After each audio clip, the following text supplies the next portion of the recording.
9 de julho. Começa agora o programa Hora e a Vez da Pequena Empresa. E nesta semana, o presidente do Simp, Joseph Cury, recebe o professor da Universidade de São Paulo e doutor na área internacional, Simão Davi Silver. Fique conosco.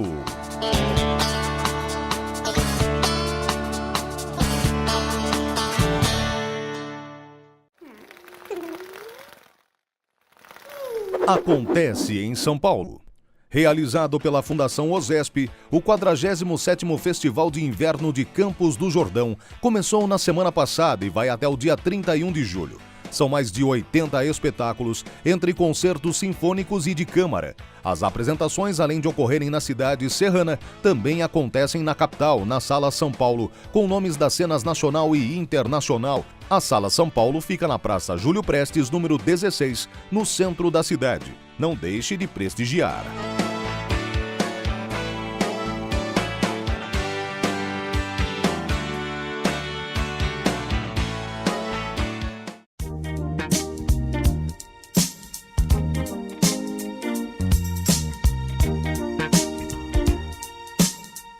No momento atual de grande crise financeira e dificuldades em todos os mercados, é provável que você tenha que usar o máximo das suas capacidades para conseguir sair dessa situação.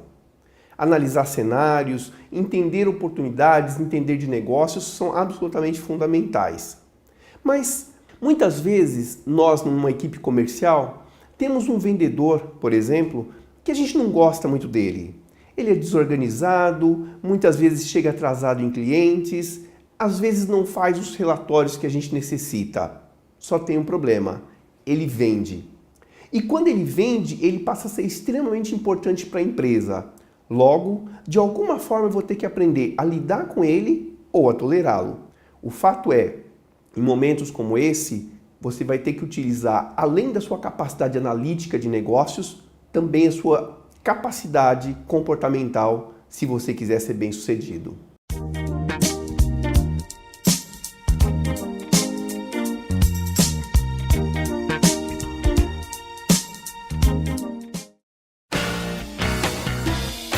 Momento Olímpico.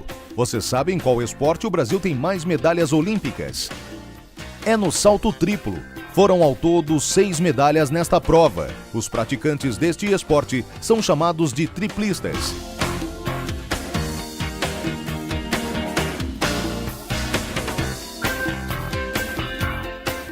Um projeto de emenda constitucional prevê o reajuste das alíquotas de impostos sobre doações e heranças. Entenda mais com o advogado Marcos Tavares Leite. Na verdade, essa proposta de emenda constitucional ela vem como uma alternativa. Seria um imposto adicional àquele que os estados já cobram no caso de heranças e doações. Nesse adicional, a alíquota pode chegar até 27,5%, que é a alíquota máxima prevista para o imposto de renda das pessoas físicas. Esses 27,5% seriam adicionais aos outros que chegam em alguns estados até 8% de imposto sobre doações e herança. Portanto, nós estamos falando em mais de 35% de imposto sobre doações e heranças, que pode ser agora tratado, está em tramitação, é matéria polêmica no Senado, mas que, se aprovada ainda esse ano, já poderá entrar em vigor a partir de 2016. Portanto, aqui vão 2 questionamentos e 2 alertas. As pessoas físicas que avaliem a sua situação, a questão patrimonial, porque desde hoje já podem fazer, inclusive, a transferência por doação, por antecipação de legítima, aos seus entes familiares, evitando, portanto, que no futuro haja incidência desse adicional ao imposto sobre heranças e doações. Esse imposto cobrado, portanto, pelo governo federal.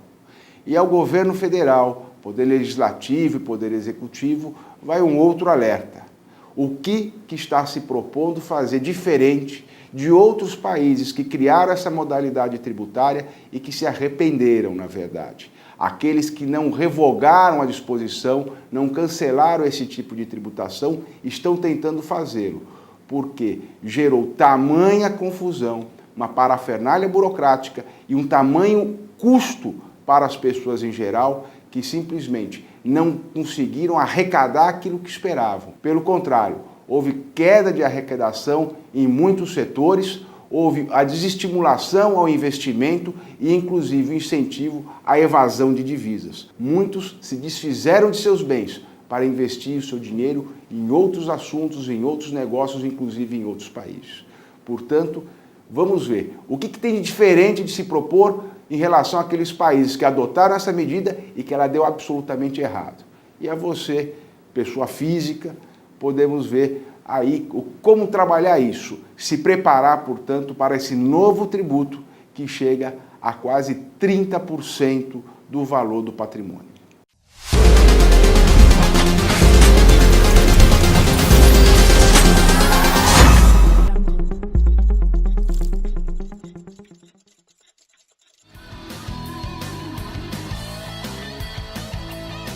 Você sabia que hoje, 9 de julho, é feriado em São Paulo? O motivo é a Revolução Constitucionalista de 1932, também conhecida como Guerra Paulista. Esta revolução foi um movimento armado ocorrido no estado de São Paulo entre julho e outubro de 1932, que tinha por objetivo derrubar o governo provisório de Getúlio Vargas e a convocação de uma Assembleia Nacional Constituinte. Para os paulistas, a revolução transformou-se em um símbolo máximo do estado. Essa, você sabia? É importante que tanto pessoas físicas quanto jurídicas tenham conhecimento sobre multas tributárias e rescisórias em todos os seus aspectos.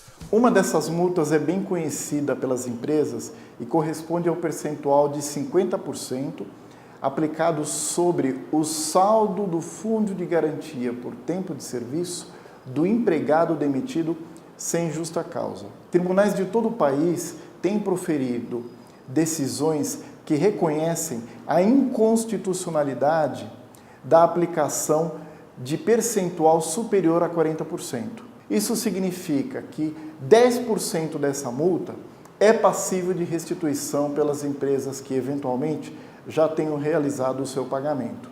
É importante destacar que diversos processos aguardam decisão definitiva acerca da questão no Supremo Tribunal Federal, sendo provável que a decisão da Corte Suprema será favorável aos contribuintes. É recomendável, portanto, que as empresas que tenham valores a restituir ao longo dos últimos 5 anos ingressem o quanto antes com medidas judiciais. Há o risco, portanto, de perda do direito de restituição de parte desses valores, caso tais medidas sejam adotadas depois da decisão que será proferida pelo Supremo Tribunal Federal.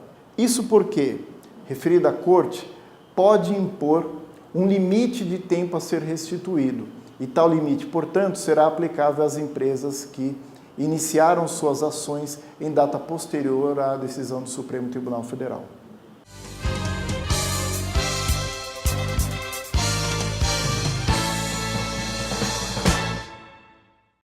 No dia 1º de julho de 2016, o SINP, Sindicato da Micro e Pequena Indústria do Estado de São Paulo, assinou com o Sintivest, Sindicato da Indústria do Vestuário da Baixada Santista, Vale do Ribeira e Litoral Paulista, 2 convenções coletivas. Uma com abrangência para todas as indústrias de calçados, com até 50 trabalhadores na base territorial do Sintivest, e outra para as indústrias do vestuário, com até 50 trabalhadores localizadas na região do Vale do Ribeira. Estamos construindo em conjunto com o Sintivest uma nova relação benéfica a todos, melhorando as condições para a sua empresa e dos que trabalham com você.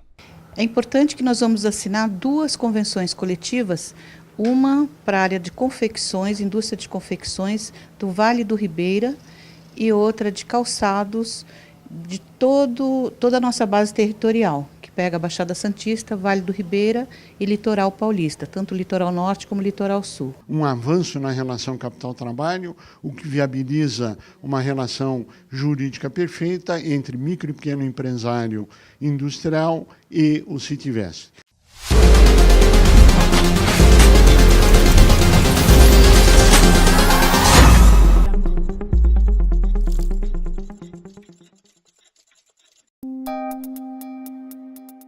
Entrevista da semana.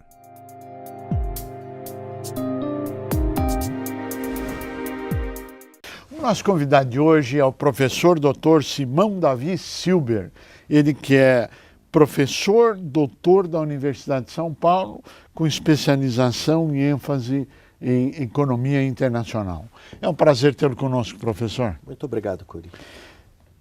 Bom, nós combinamos lá no início de chamar de Simão e sem muita formalidade. Então, claro. Simão, a saída do Reino Unido, ou a votação de saída do Reino Unido da União Europeia, quais são os passos, o que acontece, qual é o desenrolar de tudo isso, professor? O caminho ainda não está bem definido, porque existem várias possibilidades.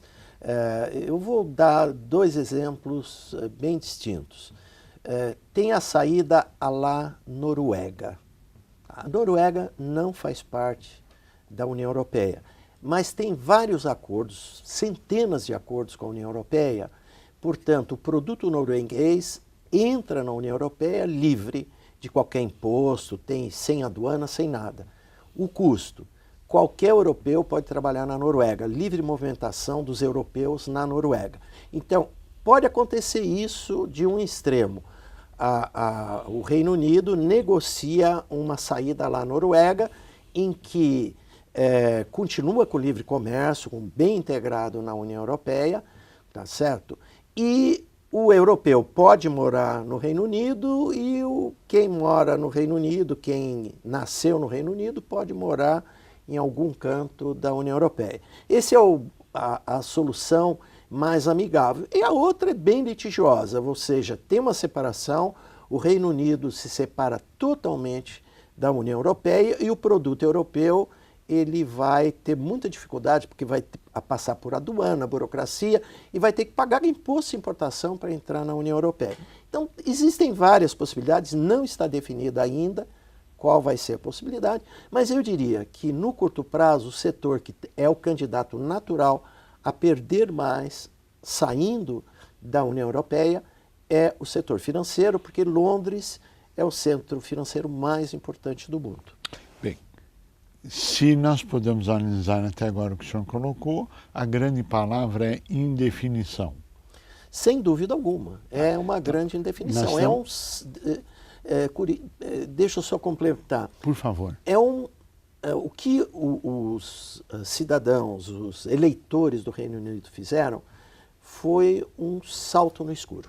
Esse salto no escuro, ele tem uma passagem histórica, ele tem fundamentos que, antes de chegarmos nisso, o senhor estava colocando, professor, o aspecto financeiro.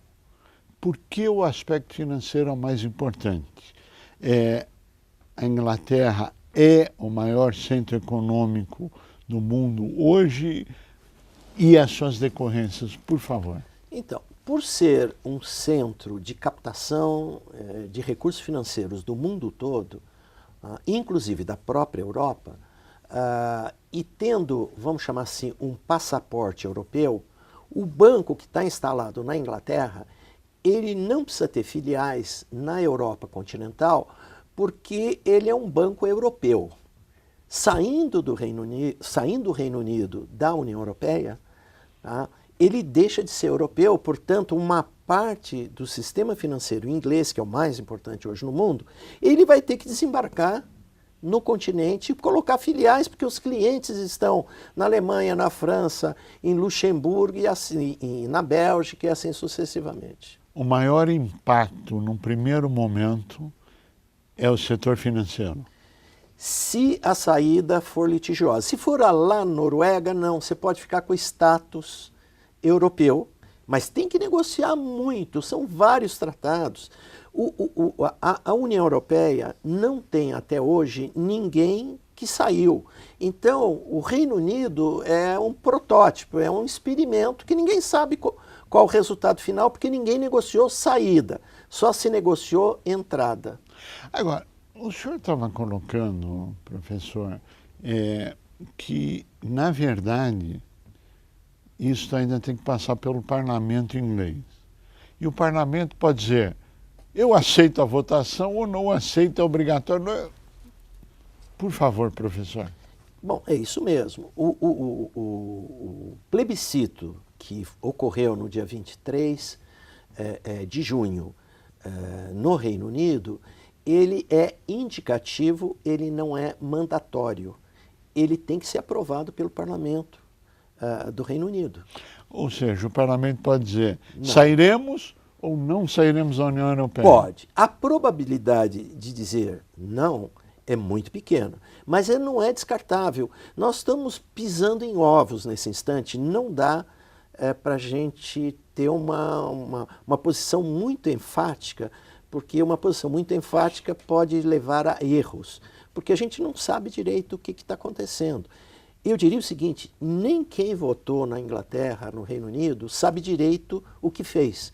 Tem muita gente arrependida já hoje, dizendo assim, caramba, então quer dizer que eu não posso mais pegar o trem no Eurotúnel e terminar na França? Vai ter um controle de imigração? Porque hoje isso não existe. Então, foi um momento explorado muito politicamente e muitas vezes uma sociedade toma decisões políticas equivocadas. O fato é que nós temos ouvido que não se encontra agora um primeiro-ministro para a Inglaterra. É isso? É, exatamente, porque no Partido Conservador, o atual primeiro-ministro, que é demissionário, ele fez a campanha pela continuidade. Quem estava contra a continuidade no Partido Conservador não se sente legitimado para ser o próximo primeiro-ministro. O Partido Trabalhista foi omisso e também não tem condições de assumir o governo. Portanto, eles estão numa situação meio de acefalia. Tá? Politicamente está num vácuo que ainda não foi definido adequadamente, tem que ser definido nos próximos meses. Tá? Portanto, até setembro ou outubro vai se tomar alguma decisão à medida que se faça a negociação política dentro do próprio Reino Unido. Portanto, claramente foi uma decisão, em primeiro lugar, eu diria, inesperada. A maioria dos analistas, inclusive essas pesquisas de preferência eleitoral, na boca de urna davam que o continuar na União Europeia ia vencer e deu exatamente o oposto. Portanto, o mundo apareceu no dia 24 com uma grande surpresa, na madrugada, dizendo, olha, o Reino Unido decidiu sair da União Europeia. Tá?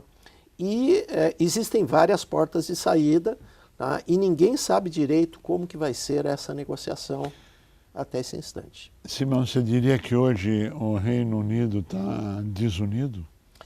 Ele está desunido porque a Escócia fez um plebiscito de permanecer no Reino Unido há 2 anos atrás, com a perspectiva de que o Reino Unido permaneceria na União Europeia. Portanto, no dia que deu a saída, a primeira-ministra da Escócia já falou, nós vamos fazer um plebiscito aqui para decidir se a gente quer ficar no Reino Unido ou nós vamos sair do Reino Unido, que vai ficar mais desunido, tá? E vamos entrar na União Europeia, que é mais vantajoso para nós, e a Escócia pode ir para o mesmo caminho. Então, o que está acontecendo é o seguinte, são 2 eventos simultâneos. A União Europeia, ela recebeu um coice muito desfavorável do Reino Unido. E o Reino Unido está pintando que vai se desintegrar. Então, são 2 desintegrações que trazem uma incerteza muito grande para a economia mundial, que está ainda se recuperando da crise de 2008 e 2009. Portanto, não é uma boa notícia para o mundo. O reflexo mundial que isto traz? As empresas vão ficar mais cautelosas. Tá? Por quê? Porque aumentou o nível de incerteza no mundo, porque apagaram uma luz. Ela estava acesa, ela envolvia 28 países, que estão fazendo isso há 59 anos, estão se integrando cada vez mais, de uma hora para outra alguém falou, eu quero sair do clube. Tá? Então aumentou a incerteza, as empresas vão ficar mais cautelosas no mundo todo a partir de agora, esperar baixar a poeira. Tá? Portanto, o que se espera, e tem várias simulações com modelos matemáticos nessa direção, que a economia mundial ela vai crescer menos daqui para frente, no curto prazo e no médio e longo prazo. Tá? O crescimento da renda mundial, do mercado mundial, vai ser mais cauteloso, né, e com maior volatilidade, e uma parte do dinheiro em qualquer risco adicional vai tentar fugir para o país que é considerado mais seguro, que ainda é os Estados Unidos. Dentro desse quadro econômico, dentro da crise mundial, especificamente o Brasil? Bom, o Brasil ele tem um grande desafio que começou com esse governo interino. Tá? O primeiro deles, nós ficamos muito isolados do mercado mundial, a gente tem que exportar mais. Muito mais. Se a economia mundial der uma esfriada, nós estamos batendo num muro que vai dificultar a nossa exportação.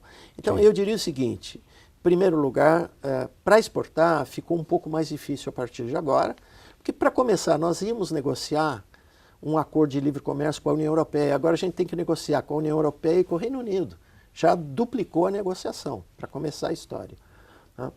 Em segundo lugar, programas de investimento que nós precisamos fomentar, nós dependemos de capital estrangeiro. Se aumentou o risco, vai ficar um pouco mais difícil, por exemplo, uma coisa que é uma joia da coroa do governo que está se instalando agora no Brasil. Um programa ambicioso de concessão, privatização, a gente vai depender de capital estrangeiro. E ele vai ficar um pouco mais cauteloso nesse instante, porque aumentaram as incertezas no mundo. Quando nós olhamos para esse quadro todo, quando nós olhamos para a desunião no Reino Unido, quando nós tomamos um susto com a saída, o senhor diria que a globalização corre risco nesse momento pelo mundo afora? Ele corre, o fenômeno em si, ele corre risco. Não é de agora. A insatisfação com relação à globalização, ela foi aumentando ao longo da última geração. A partir dos anos 80, claramente apareceram perdedores no processo. Claramente o resultado final, tá? Se os ganhadores pudessem dar uma parte do que ganharam para os perdedores, todo mundo ganharia. Mas, sabendo a verdade, isso não acontece. Tá?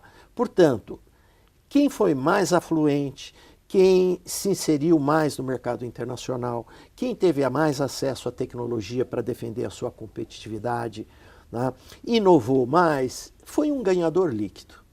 Tá? Bom, o pessoal que perdeu mais foi pessoal de renda mais baixa, com escolaridade menor, com trabalhos mais tradicionais, que num mercado de trabalho mais globalizado, 42% da população do mundo estão em dois países, estão na China e estão na Índia. A hora que esses dois entraram no mercado, quem estava nos países ricos e nos outros países em desenvolvimento, perderam emprego, perderam possibilidade de melhorar de vida. Então, claramente, hoje tem perdedores que estão dentro desse movimento anti-globalização, que foi muito bem explorado no Reino Unido, dizendo o seguinte, olha, votem para sair, porque vai ter menos imigrante, menos europeu entrando aqui no Reino Unido, o emprego de vocês aqui no Reino Unido vai estar mais garantido e vocês terão mais autonomia e não terão ingerência de fora. Então, claramente, o Brexit é um movimento, de uma forma muito esquemática e simplificada, é um movimento anti-globalização, como o Trump é um protótipo do movimento anti-globalização.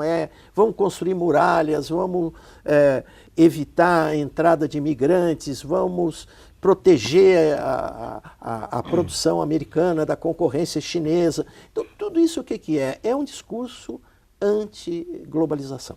Professor, Dr. Simão, Davi Silber, nós queremos agradecer muito a sua participação e a você que esteve conosco, o nosso mais profundo agradecimento, com a certeza que estaremos juntos na semana que vem. Até lá!